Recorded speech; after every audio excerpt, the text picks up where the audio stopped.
Pakar Hukum Tata Negara Universitas Nusa Cendana Kupang Dr. John Tubahelan menyebut sikap kedua pimpinan DPRD Belu sudah tepat demi kepentingan rakyat.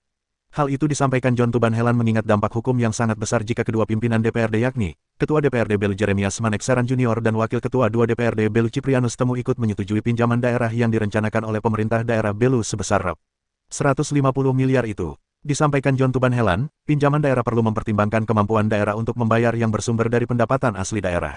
Oleh karena itu, jika tidak ada kebutuhan yang mendesak, maka tidak perlu dilakukan pinjaman karena akan membebankan keuangan daerah. Ditambahkan John Tubahelan, jika tidak ada sumber PAD yang perlu dikembangkan demi meningkatkan penerimaan, maka sebaiknya tidak perlu pinjam. Berikut wawancara Pena Nusantara bersama John Tubahelan. Nah, tapi semuanya kembali kepada aturan. Itu yang orang bilang supremasi hukum, hukum berdaulat. Jadi kita semua putusannya ada pada hukum, begitu ya? Iya. Jadi tidak bisa ikut mau sendiri karena memang dalam negara demokrasi itu politik tunduk pada hukum. Kalau ikut kemauan politik masing-masing negara ini kacau. Hingga mereka marah pada Ibu Sekda Provinsi karena kenapa harus mengeluarkan Perbub. Oh, iya. Karena Perbub itu dikeluarkan karena kedua pimpinan DPR kan tidak mau menandatangani dokumen perubahan APBD tahun 2022 karena di situ kan tertera soal pinjaman daerah. Nah, sehingga mereka punya keinginan bahwa pinjaman daerah itu dikeluarkan dulu baru mereka mau tanda tangan karena pinjaman daerah melangkahi regulasi soal masa jabatan bupati. Iya. Dan karena pinjaman itu dibayar lunas sebelum masa jabatan kepala daerah itu berakhir. Jadi maksudnya itu dia punya dasar pemikirannya bahwa seorang pejabat kepala daerah mengadakan utang tidak boleh menjadi beban kepala daerah yang akan datang, begitu maksudnya. Ya. Kira-kira Bapak ini supervisi hukumnya seperti apa dari argumentasi dari kedua pimpinan, kalau Bapak melihat? Artinya begini, kalau mereka kan tetap mengacu pada regulasi yang ada dan pertimbangan segi faktual bahwa masa jabatan kepala daerah kan tinggal boleh dikatakan setahun lebih. Lalu pinjaman begitu banyak pasti akan dibayar, tidak mungkin dalam waktu masa jabatan kepala daerah itu pinjaman bisa lunas, itu pasti cicilannya sangat besar. Jadi dari segi masa jabatan tidak memungkinkan. Lalu mereka juga mungkin melihat dari segi aturan yang lain, dilihat dari potensi pendapatan asli daerah yang bisa dikembangkan untuk mengisi kas daerah, untuk membayar utang dan segala macam. Jadi banyak hal. Lalu pinjaman itu apakah memang ada hal yang sangat mendesak untuk dibiayai sehingga mencari jalan dengan cara pinjaman, begitu. Kalau pinjaman ini kan sebenarnya meminjam itu gampang, menggunakan gampang, tapi mengembalikan itu kan dia akan membebankan APBD karena harus membayar bunga dan biaya-biaya lain itu dari pinjaman itu kalau tidak salah 6,8% per tahun. Jadi cukup lumayan kalau pinjaman sampai di atas 100 miliar itu bunga tiap bulan itu cukup besar. Lalu dihitung 12 bulan, 1 tahun cukup besar. Jadi bisa menghambat pengeluaran yang lain yang selama ini dibiayai dari APBD, khususnya dari PAD, begitu ya. Iya. Jadi mereka mungkin belajarnya dari studi terhadap atau kajian terhadap aturan itu. Iya. Perlu meminta ini pendapat mungkin dari para ahli segala macam supaya terutama ahli ekonomi yang mempunyai analisis yang tajam terhadap kemampuan daerah dalam membayar itu. Ya. Kemarin tuh Bapak saya sudah tanya ke Pak Daniel Tigudedo sebagai mantan Dirut Bank NTT. Sekaligus beliau sebagai ekonom dan bankir. Memang dia menyatakan hal serupa, menyetujui akan surat Sekda Provinsi bahwa pinjaman daerah itu harus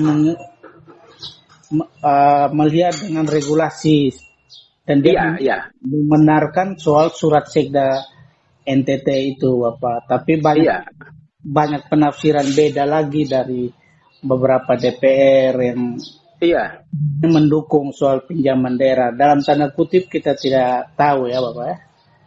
iya. Artinya begini, coba dilihat pinjaman itu dialokasikan untuk apa dan alokasi untuk pemenuhan kebutuhan masyarakat atau pembangunan itu memang sangat mendesak atau tidak. Coba dilihat secara komprehensif. Jadi jangan hanya melihat pinjaman saja, lihat regulasinya saja, tapi kegunaannya untuk apa. Dan itu hal mendesak tidak. Kalau tidak ditangani, tidak dibiayai dari pinjaman itu, apakah menimbulkan dampak? Misalnya orang lalu menjadi korban atau terjadi kemiskinan yang secara tajam begitu. Itu perlu dilihat secara komprehensif mulai dari regulasinya, pinjamannya, pembayarannya, kegunaannya untuk apa begitu. Karena di akhir tahun baru membuat pinjaman itu bisa tanya. Sebenarnya ke APBD perubahan itu hanya untuk hal-hal yang mendesak begitu ya. Yang perlu ditangani. Kalau suatu pinjaman itu kan melalui suatu perencanaan sehingga keadaannya normal begitu ya. Iya, Bapak, kalau hal yang mendesak itu sesuai data yang dihimpun bahwa itu pembangunan infrastruktur, ada juga pembangunan taman. Kalau taman itu bukan kebutuhan primer, bukan juga sekunder, itu orang untuk berekreasi saja. Itu tidak dibangun pun rakyat tetap ini hidup ya. Jadi tidak terlalu mendesak itu. Iya, siap. Kalau taman infrastruktur itu kan dibangun perlahan-lahan sesuai dengan APBD murni kan tidak apa-apa, tidak harus dengan membuat pinjaman toh. Ya betul Bapak. Karena infrastruktur itu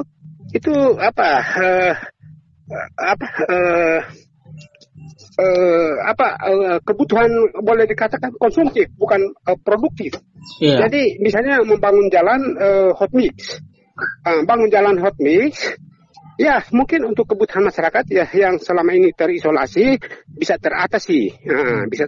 Tetapi secara ekonomi dia tidak menghasilkan uang secara langsung. Jadi mungkin dalam membuka jalan orang bisa memasarkan hasilnya karena dia mengangkut produknya dari tempat misalnya sapi ke apa coklat ke apa begitu. Tetapi itu dianalisis semua atau tidak. Jadi setelah membangun jalan lalu ekonomi berkembang, yaitu orang yang tadinya sulit mengangkut barang produksinya dari kampung menuju ke kota atau ke tempat lain untuk jual, itu ada atau tidak. Kalau tidak ada, sebaiknya tidak usah pinjam. Jadi bangun secara perlahan-lahan, secara bertahap, suatu saat juga akan tercapai, begitu ya. Iya, Bapak. Mungkin terakhir, Bapak. Ya. Ini kan ada surat dari Ibu Sekda selaku PLT Sekda Provinsi yang menyarankan untuk kalau bisa tidak melakukan pinjaman daerah, kira-kira karena mereka berpegang terhadap regulasi. Artinya mereka regulasi itu kan dia hanya membuka ruang, tapi tidak merupakan suatu keharusan. Jadi regulasi membolehkan. Saya pernah membuat kajian seperti itu, membolehkan, tetapi pada akhirnya dipertimbangkan dengan kondisi faktual keuangan daerah. Karena pinjaman ini nanti mereka cicil bayarnya lewat pemotongan DAU. Jadi pemerintah pusat melalui SMF itu dia tidak repot karena ketika transfer dari pusat ke daerah mereka potong langsung dari DAU itu, jadi tidak ada risikonya. Yang menjadi persoalan kalau DAU-nya sudah dipotong, apakah di daerah itu ada PAD yang ditingkatkan sehingga kemudian dia memberikan hasil yang bisa digunakan untuk membayar pinjaman itu. Kalau tidak ada PAD yang baru, itu artinya bahwa PAD yang selama ini sudah digunakan dialihkan untuk membayar utang, maka terjadi persoalan, yaitu sektor-sektor yang selama ini dibiayai dari PAD akan terbengkelai, begitu ya. Bapak, yang Pemda BM melakukan pinjaman daerah itu diusulkan ke Bank NTT. Oh, maka pinjaman dari Bank NTT, bukan dari pemerintah pusat? Bukan dari pemerintah pusat. Ini yang jadi polemik. Kalau Bank NTT bunganya jauh lebih besar lagi, kalau tidak salah belasan persen. Atau di situ bunganya berapa? Bunga itu 7-8% per tahun. Besar tuh. Besar sekali ya, Bapak. Kalau 200 hitung per tahun berarti cukup besar. Cukup besar. Karena pinjaman yang dari SMIK, sarana multi infrastruktur itu dari pusat itu 6,8. Iya, 6,8. Nanti bayar lagi administrasi lain-lain cukup banyak. Tapi artinya bahwa kalau kemampuan daerah cukup baik, maka ya pinjam saja kalau memang itu menguntungkan rakyat. Iya. Tapi jangan sampai memberi beban sehingga dengan pinjaman itu lalu kemudian pajak retribusi yang dipungut dari rakyat itu hanya untuk membayar utang begitu. Iya, karena itu perlu pertimbangkan karena sama dengan kita pribadi, kita pinjam uang itu untuk gunakan untuk apa? Misalnya kita usaha, dari usaha itu menghasilkan uang lagi pakai untuk membayar utang. Nah, itu tidak terlalu masalah. Tetapi kalau kita pinjam untuk bikin pesta, untuk kepentingan konsumtif, maka itu menjadi beban setiap bulan toh. Iya, Bapak. Karena Dan daerah juga sama, daerah juga harus mempertimbangkan seperti itu. Ini kan uang rakyat. Jadi kalau memang betul dari pinjaman itu bermanfaat untuk rakyat, silakan saja. Iya, Bapak. Karena informasi dari Pemda itu kan Bapak, pinjaman dengan bunga 7-8% itu tidak semerta-merta bunganya itu tidak tergantung dari cicilan pinjaman bunga itu baru akan dihitung sesuai jumlah penarikan dananya, Bapak. Oh, jadi dia berubah-ubah begitu? Ya, jadi dia tidak digelontarkan sekaligus. Oh, berarti misalnya pertama dicarikan 50 miliar, itu misalnya dengan bunga 7,5%. Penarikan kali berikut misalnya 50 lagi, kalau waktu itu bunga naik, itu bunga tidak tentu, itu tidak memberikan kepastian. Kalau mestinya kan kita yang meminjam itu kan bunganya pasti sehingga kita hitung dengan kemampuan kita. Kalau tiba-tiba naik menjadi 14%, itu sangat membebankan ya. Iya. Kalau turun baik, tapi kalau dia naik itu tidak ada kepastian begitu. Iya, karena orang bisa pinjam mau koperasi, mau bank, mau lembaga keuangan lain, itu bunga itu tertentu. Jadi pada saat saya pinjam, kalau bilang bunga 9% per tahun, ya itu 9% per tahun sampai lunas, begitu. Iya. Tapi kalau sistem tiap bank kan berbeda. Kalau berbeda itu pemerintah daerah perlu mempertimbangkan baik-baik, begitu. Iya, betul. Kalau turun baik, kalau naik itu sangat membebankan. Ya, karena menurut dari pemerintah itu bahwa cicilan pinjaman dan bunga itu baru akan diperhitungkan sesuai jumlah penarikan dananya. Oh, jadi misalnya mereka tentang kontrak 200M, lalu dia pinjam 50, tarik 50M dulu. 50M berarti baru 50M itu kena bunga. Iya. Lalu 3 bulan kemudian diambil lagi 60M, baru 60M kena bunga lagi, begitu ya? Iya. Oh, itu berarti dia punya mekanismenya berbeda. Jadi dibuat pinjaman secara bertahap. Jadi kontraknya, perjanjian pinjamannya 200M itu nominal, tapi penarikannya beberapa tahap.